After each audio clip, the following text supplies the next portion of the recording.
एक ऐसा एक्यूज जो अपने पैरों से लाचार है, लेकिन कुकर्म के चर्चे उसके पूरे भारत में मशहूर है। कहने को तो वो हैंडीकैप सीरियल किलर है, लेकिन उसके क्राइम करने का अंदाज औरों से काफी अलग है। बाद में पता चला वो ट्रक चोरी के आरोप में जेल भी गया था एक बार, लेकिन जब जेल में जाने के बाद जब वो बाहर आया तो वो सुधरा नहीं, बल्कि और बिगड़ गया, और देखते ही देखते कई उसने कत्ल कर दिए। अगर उस किलर को समय रहते ना पकड़ा जाता तो ना जाने कितने ऐसे कत्ल वो कर देता। ये कहानी भारत के सबसे चर्चित हैंडीकैप सीरियल किलर की है। एक 19 साल की लड़की ट्यूशन खत्म होने के बाद वो अपने घर जाती है। उसके घर जाने से पहले एक रेलवे फाटक आता है।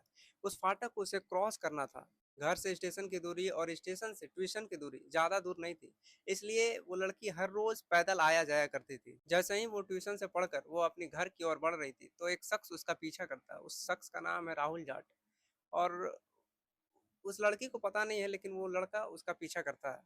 लड़की आगे आगे बढ़ रही है। जैसे ही लड़की फाटक क्रॉस करती है, रेलवे फाटक, वो भी उसका पीछा पीछा चल रहा है। लड़की आगे चल रही है, लड़का पीछा चल रहा है। रेलवे फाटक के बाद का जो रास्ता था वो काफ़ी सुनसान थी, और वो मौका पाकर वो हैंडीकैप उस लड़की का मुंह कस के दबाया और उसको झाड़ियों में लिटा दिया, और उसका गर्दन दबाकर उसे मौके पर ही मार दिया। और बेशर्मी की हद तो तब पार हुई जब उसे मार देता है तो उसके साथ दुष्कर्म भी करने की कोशिश करता है। और उसके बाद जब उसका मन भर जाता है तब वहाँ से फिर निकलता है। हिलते-डुलते वो स्टेशन पहुँच जाता है, और उसके बाद फिर उसको याद आती है कि मेरा बैग और कपड़ा वहीं छूट गया है, क्राइम सीन पर ही।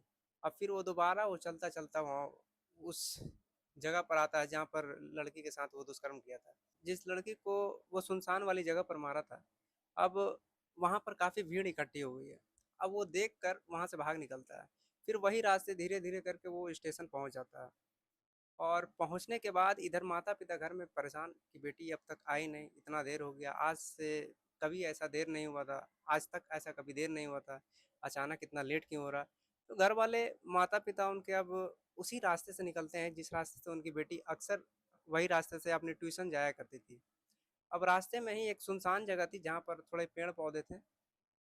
अब वहाँ पर देखती है कि एक सुनसान जगह पर उनका बेटी का लाश वहाँ पर पड़ा है। जैसे ही बेटी के अपना लाश को देखते हैं, तुरंत वो पुलिस को सूचना देते हैं। पुलिस को सूचना मिलते ही वहाँ की रेलवे की जो पुलिस थी, वो भी मौके पर पहुँच जाती है उस क्राइम सीन पर। अब उस क्राइम सीन पर अच्छे से जाँच की जाती है, तो पता चलता है कि उस जगह पर 2 चीज़ मिली थी क्राइम सीन पर, 3 चीज़। जैसे एक लड़की की लाश पहली, दूसरा उस लड़का का शर्ट और उसका बैग। ये 2 चीज़ आगे आने वाले जाँच में बहुत काम आई।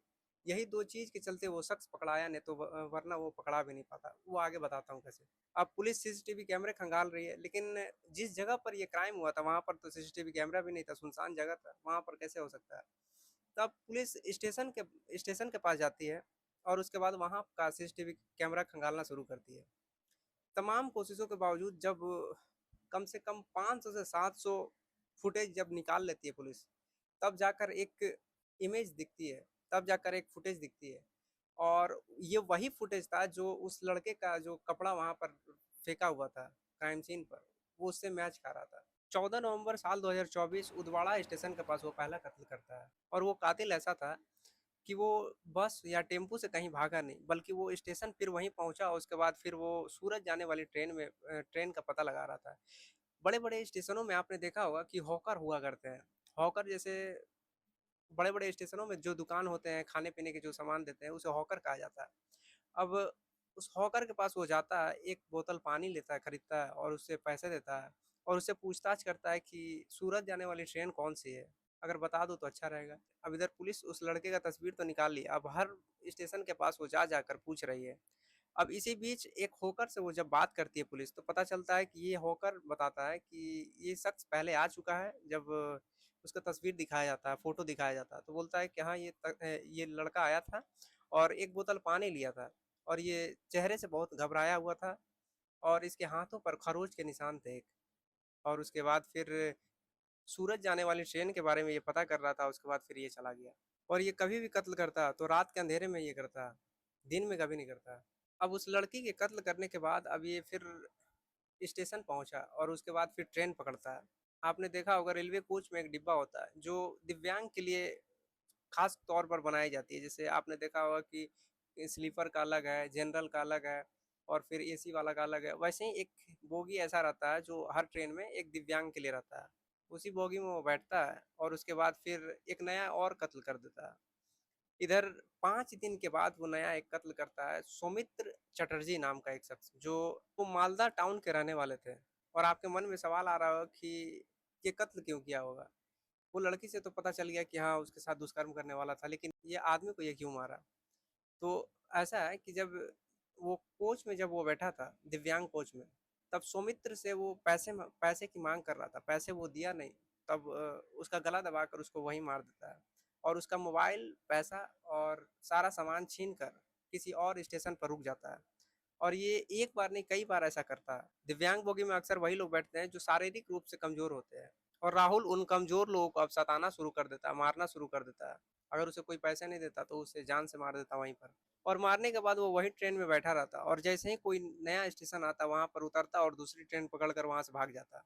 ये शख्स हरियाणा के रोहतक का रहने वाला था और इसे पकड़ने के लिए 3 स्टेट की पुलिस लग पड़ी थी, गुजरात, पश्चिम बंगाल और हरियाणा पुलिस। आपके दिमाग में एक प्रश्न आ रहा होगा कि आखिरकार ये शख्स पकड़ाया कैसे होगा? तो सुमित चटर्जी का जो हम पहले बताए थे, जो इसने कत्ल किया था उस दिव्यांग बोगी में, तो उसका मोबाइल ये छीन कर वहाँ से भाग गया था और उस मोबाइल के सिम को वो निकाला, उसके बाद अपना सिम उसमें डाल दिया और मोबाइल लोकेशन ट्रेस जब पुलिस करती है, तब जाकर वो पकड़ा जाता है। गुजरात पुलिस, हावड़ा पुलिस दोनों का जो इनपुट था, दोनों का अब सेम मिलने लगा था। राहुल जाट गुजरात लौट रहा था, वलसाड़ पुलिस अब जाल बिछाती है, उसके बाद फिर उसको वापी रेलवे स्टेशन के पास उसे गिरफ्तार करती है। राहुल जाट को जब पुलिस गिरफ्तार करती है तो उससे पूछताछ करती है कि और तुम कितने कत्ल किए हो, तो वो बताता है इस महीने में मैं टोटल 5 कत्ल किया हूँ। अगर वो क्राइम सीन पर वो बैग और टी शर्ट नहीं छोड़ा होता तो शायद ये केस और ये शख्स कभी पकड़ा ही नहीं जाता। वैसे आपको ये कहानी कैसी लगी कमेंट करके आप जरूर बताइए और आप अभी तक हमारे चैनल पर नए हैं तो प्लीज़ हमारे चैनल को अभी सब्सक्राइब कीजिए। आपसे मिलते हैं हम कल।